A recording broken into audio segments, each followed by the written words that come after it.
Hello, இன்று உங்களுடன் ஒரு நிமிடம். ஆண்டவராகிய இயேசு கிறிஸ்து முதல் சோதனையை அவர் எப்படி ஜெயித்தார்?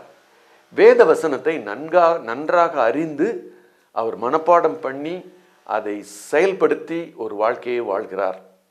அநேக நேரங்களில் வேத வசனம் படிக்கிறோம், அந்த நேரத்தோடு அந்த வேத வசனம் நம்மை விட்டு பறந்து போகிறது, மறந்து போகிறோம்.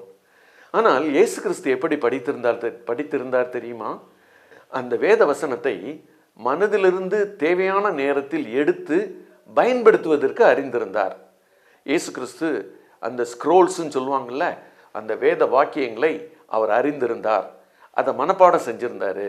இப்போ பிசாசானவன் தவறான ஒரு காரியத்தை செய்ய தூண்டும் போது அதற்கு ஏற்ற வசனத்தை மனதிலிருந்து எடுத்து அவர் வெளியே சொல்லி பிசாசை துரத்துகிறார். அப்போ பிசாசுக்கு நமக்கு மேலே என்ன ஆர்வம்னா வீழ்ச்சி அடையணுங்கிற ஆர்வம். கர்த்தராகிய இயேசு கிறிஸ்துவுக்கு என்ன ஆர்வம் தெரியுமா? நீங்களும் நானும் பிசாசை ஜெயிக்கணும்னு ஆசை.